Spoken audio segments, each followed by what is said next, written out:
Yo, what's up, YouTube? This is your boy Alex. I ain't done a YouTube video in almost 2 days because I had to recover back to 100% because we have unpredictable weather. Sometimes it'd be too hot, sometimes it just be chill, and I didn't want my cell phone to get overheated and then it turns off in the middle of me filmmaking. Now, this is going to be a filmmaking video, okay? So, we're not going to be talking about no sex and dating in this YouTube video. And then I probably might take I might go one day off, and then maybe I come back with some very cool and badass YouTube videos. This one is something I've been wanting to do for a very long time. I told you I got a lot of categories in television and film on the cover. So this one's going to be called Sex Game, the Best Composers in Film, Television, and Anime. Now, the reason why I put anime in there is because this is only going to be part one of the video, and then in part two, it might take about a day or 2 days, but I have to find out who does composer with the anime characters. So we probably just might take out anime and make that its completely own separated video. So we're gonna change the title up, and we're gonna call it Sex Game: The Best Composers in Television and Film. The best composers. Now, I've never made a video talking about our favorite theme songs from movies and television shows. When you think of theme songs, music that motivates you, music that make you want to see the movie, that make you want to go see the television show. And there's a lot of you guys that like movies, that like television shows, and then there's people who like music in their movies and their television shows of a theme song. Like when you hear the theme song of Arrow, it kind of inspires you to want to be the Green Arrow. When you hear the theme song of The Flash, you want to know who's playing the music and the guitar and the piano in the background. You want to know when you hear the song of Flash, you know you're going to be okay because the Flash is going to come to save you. And music like that is what makes you want to go watch movies and television shows in the first place. Then you have music that just motivates you, like something inspires you. And sometimes when you hear a song or a composer, you be surprised of what they do with their music. And we're giving these men the respect and the credit they deserve in the film industry, in the television industry. Because without composers, movies and television shows, as you know, would be boring as hell. Like if we took a time machine, if we took the Avengers time machine and we went like 60 or 70 years back to the past when we first invented television, when we first invented filmmaking, you watch stuff in black and white. Then we had to add color, and then we turned around and people said, "Where? How come we ain't got no music in the movie?" Like they had to start adding music in the movies and the television shows. And you see, in Hollywood, we always give all the respect and all the credit to our actors and actresses, movie stars, celebrities. And we always give the credit to the executive producer, the producers, the directors, the screenwriters, the camera operator. But who we don't always give the respect and credit and admiration to are the music composers, the ones who put the music into the movies and the television shows. Like when you first watch a movie trailer, when you first watch The Dark Knight back in 2008, the first thing you think of is that music of Batman. Like, as soon as you hear it, it makes your hair stand up, and it's like you get pumped up. Like when you watch the Dark Knight trailer, I'm getting excited by the title of the video. When you watch the trailer and you hear them go dun dun dun dun dun dun dun, and you hear the Joker come on and he starts doing the laughing, and you can hear Morgan Freeman as Lucius Fox say, there you go, Mr. Wayne. And then all of a sudden you hear the Joker goes, that's a part of the whole plan. And then all of a sudden you hear that huge dun dun dun. Same thing with The Dark Knight Rising. When they say a movie trilogy is going to come to an end, when I first saw the trailer of The Dark Knight Rising, a part of me wanted to break down and cry. Because when the director Christopher Nolan came out and said, we're not going to do no more Batman films, this is the third film in the trilogy, it almost makes you want to break down and cry. Because the idea of them saying we won't do no more Batman films The music has a strong, powerful psychological effect on the mind, on the psyche. Same thing when you watch Star Wars. When a lot of us watch Star Wars Episode 7 Force Awakens, when we saw Darth Vader's burnt helmet, our hairs stand up because you can hear the legendary iconic voice of Darth Vader. You can hear the breathing. You can hear Luke Skywalker give the speech from the original trilogy. Like when he says, "The Force is strong in my family," and then you can hear the legendary Star Wars theme song in the background, and then he says, "I have it. My sister have it." Because he says, "My father," then he says, "I have it, my sister. Now you have that power too." And then all of a sudden it cuts to the next scene, and then your hair is still standing up because you can feel that music hits you because it's something you grew up in high school and college. So we got to give the composers their respect, their due. There are some guys that get nominated for Oscars, Academy Awards, so that's why this video is getting made. It's a part of my series of movies and television filmmaking. Coming in at number 6 is Blake Neely. Sorry if I apologize if I messed up the last name. Now, if you don't know who he is, don't be bothered. I didn't know who he was, but you know his work. If you watch the Flash television show, he did the theme song for The Flash. Anytime this song hits, it makes you feel like it inspires you to want to be the Flash. A lot of us wish we had his speed to go back in time and fix all our mistakes, right? It just makes you want to do it. But then at the same time, he's good at giving every character their own song. You look at Reverse Flash. All of a sudden, you know what it feels like when a villain's coming for you when you hear his theme song. Zone gets his own theme song. Killer Frost. You know, every character that's a villain gets their own theme song. The Trickster, the Thinker. You know, all these characters get their own theme songs. But it starts with the Flash. On the other hand, he's good at doing the Arrow television show, where he's able to get you serious and pumped. Like every time I watch the Arrow television show, no matter what season it is, season 1, season 2, season 3, 4, 5, 6, 7, 8, every time I watch it, it makes me want to go to 24-hour fitness, and it make me want to get on the arm bar and do the same workout that Oliver Queen does. Like every time that something comes on, that's the first thing I think of. It's time to take my ass to the gym, just like Oliver Queen does. He's even done the theme song for Supergirl. He also did it with an animated movie 25 years ago called Lion King by Walt Disney. He did that too. And he also did Legends of Tomorrow. And a lot of people don't know that he does the compose work, the music to that show. That's why when you watch the show, the music is what draws you in to watch those shows. He's even done some blockbuster movies as well. Coming in at number 5 is Marilyn Manson. He's a songwriter, he's a producer, he's an artist, he's a guitar player, but he also credited for being a composer. Some people don't think he's a composer, but he is one. Because even though the Resident Evil movies weren't that good, every time they do a big budget horror film, first thing they do is they call Marilyn Manson. The tracks on the first Resident Evil movie was banging. Like the fact that he's on the piano, no words, no lyrics, dun dun dun dun dun dun dun dun dun dun dun dun. You're like, oh shit, who is that? It's Marilyn Manson. And the fact that he could do that with a piano and then it gets you pumped and hyped for the movie. Every time he does a Resident Evil movie, you know it's his signature because he's doing the songs. And you're getting pumped up to want to go to the movie. When they release the trailer, they make sure that one song from the soundtrack is on that first trailer.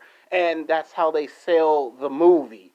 And he's good at doing that. He did it for Chucky when they did the Chucky movies. He came in there and that one he added songs and lyrics to, but Resident Evil, it's like You know you're going to get the shit scared out of, but when you hear the music, you can't deny that that's what brought you to go see the movie. Now, there are some people that do not like horror. Trust me, I went to film school. There are some people who do not like horror movies. And then I have some friends in the filmmaking school that they don't watch horror, but they do understand that that's a part of the Hollywood genre. So everybody has their favorite genres. Like my mother, she loves horror. My dad, he hates horror. Now, me on the other hand, I'll watch some horror, but I'm not going to watch it all the time because my genre is westerns, thrillers, action thrillers, martial arts. That's what I live for is martial arts. So everybody has their favorite genres. So I understand if a lot of people get upset if I'm talking about horror. It's understandable. It's human reaction. It's normal to react to something good and something bad. That's why I don't make too many videos about horror. Because when I did in the past, my videos don't get very well received when I talk about it. Because there's some people that do not like horror, and I understand it. Coming in at number 4 is John Carpenter. Now, he's a screenwriter, he's a producer, he's a director, and he's also known for doing theme songs. Now, he's done the soundtrack to Escape from New York, Escape from LA. He did the soundtrack, composed music of the movie called The Thing. Now, he does science fiction and horror. And he did one that scares the shit out of all of us. Halloween. When he gets on that damn piano, I don't know what comes over him, but when he gets on that piano and he gets down on that piano, the first thing I'm doing in the movie theater is looking for the exit because I'm not waiting for Michael Myers to come get me. I'm looking both ways. As soon as he hit that piano, I'm like, oh shit. And the fact that you don't want to watch no horror movies, but he has a way as a director of pumping you up for the movie even though you know it's hard. It's like, I don't want to watch no damn. If I'm taking a girl out to lunch or dinner, I don't want to watch no Michael Myers. It scares the shit out of me. It scares the shit out of the girl. But he has a way of convincing you to come to the movies with that theme song. And it's like he has made this theme song last for 30 years, where most theme songs don't get that impact. So you got to consider his skills in that. A lot of people don't realize that's actually his first job title, then filmmaking. Coming in at number 3 is Haim Zoomaker. Now he's someone who I have gotten comfortable with. College, right now, I got comfortable with all his work. He did a movie called In Time, badass theme song. He did the Dark Knight trilogy. I had never seen somebody do the Batman theme song in a way that make you just want to just be Batman. Batman Begins, The Dark Knight Rising. Turn around and do it again with Interception. Because that's what made me want to go watch the movie Interception. Because when he broke down the theme song, it was like he was telling you the movie without even telling you the movie. And you could feel the emotion from the trailer where you see Leonardo DiCaprio have flashbacks of the past, and you hear one of the other actors tell him, you need to get control of it before it gets control of you. And when you hear that dun, dun, dun, dun, dun, dun, dun, dun, dun, you know some shit is going to pop off. That's why I watched Interception. And he did it again with Man of Steel.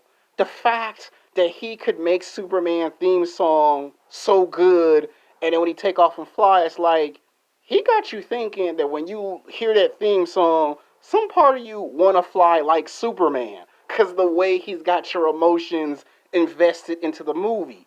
When it's time for Superman to fight Zod, song come back on, you think you're the one that's fighting Zod. That's how powerful the music is when he does it. Same thing when we get to Batman versus Superman. The way he did Batman's theme song is like, if you go into a dark alley, Batman's waiting to kick your ass. When I see a dark alley, the first thing I'm doing is I'm looking for the lights. I don't want to see no Batman come like, where are you? Oh shit, it's Batman. That's how he does with his songs. The guy is classical. And the guy's been around for like 30 plus years. Gotta give him the respect. Coming in at number 2 is Bruce Valker. Now, a lot of people heard the name, but a lot of people don't know what he does. And you see the T-shirt, right? You see Dragon Ball Z, right? The guy is famous for taking the anime characters in Dragon Ball Z and bringing the characters to life your very eyes. He is the one who did the theme song for Goku. When Goku goes Super Saiyan, he did the theme song for Goku. When it was time to do Piccolo, he brought the life of Piccolo to life as a character.